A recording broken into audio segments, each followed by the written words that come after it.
Shalom, and welcome to Challenging Torah, a program of the Malibu Jewish Center and Synagogue. Well, this week is a challenge. We have just gone from the loftiest heights of Sinai, where we have received the Ten Commandments, and the heavens have parted, and we stand in awe, and we turn the page, and it's rules. Mishpatim means laws or rules.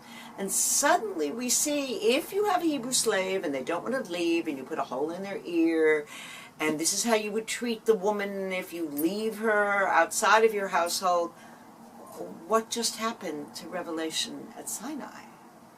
And I'm kind of reminded, as we make this switch, of those times when I sign on to something on the internet. And I'm now going to be LinkedIn. I am going to be Facebook to Facebook with the Holy One.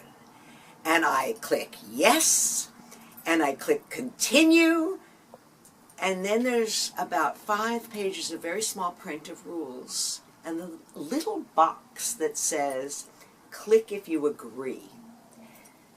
What do? I didn't understand it. That's sort of where the Jews are, standing there at Sinai. And this breath moment, maybe the reading of the rules.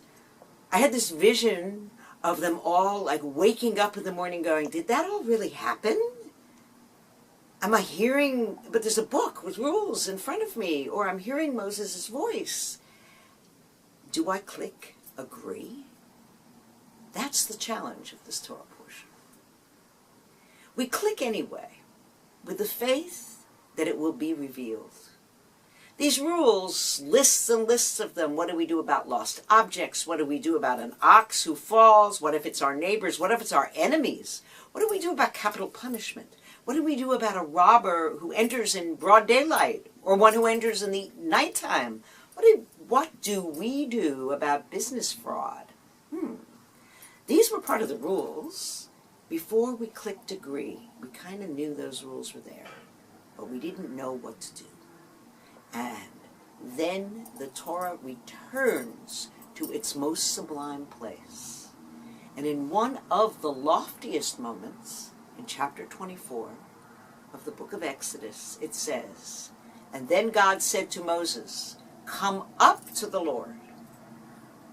And Moses and Nadav and Abihu and the 70 elders ascend, and they, quote, see the God of Israel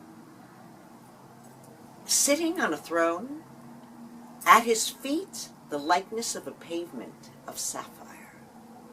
Wow. Moses then receives the commandments from God, and he reads them aloud to the people. Kol ma shediber Adonai na'aseh v'nishma, they reply. Everything that God has spoken, we will do, and we will listen. We will do it first, and then we will understand. I'll click the box, and then I'll know. Wow. This is what we call faith. What does that mean? Na'aseh v'nishma.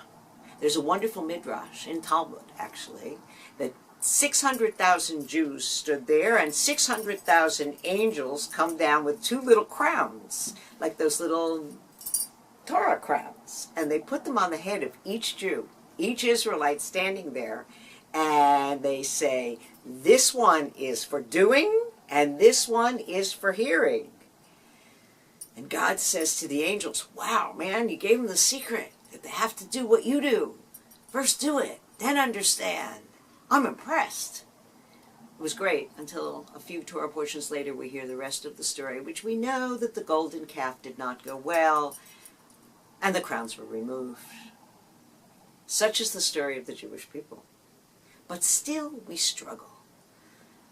The great scholar Aviva Zornberg calls our posture the posture of unknowingness. Isn't that our life? We get married, we sign a contract. Do we really know what this is going to be about? We have a child. They bring the baby home from the hospital, look at this adorable baby, and go, I have no idea what I have just signed on for. Naaseh, we'll do it, v'nishma. And then we'll listen to what's going to be revealed, because revelation is a constant and an unending process. We, before Sinai, were just a family wandering through the desert with a gut idea of it's not so good to kill your neighbor. This is how we ought to behave. But now we are post-Sinai, and we know that we follow these rules because we are in a covenant with the Holy One. We are God's workers on earth. We must live by these laws. And each time they are revealed as we naaseh, do, and then we listen.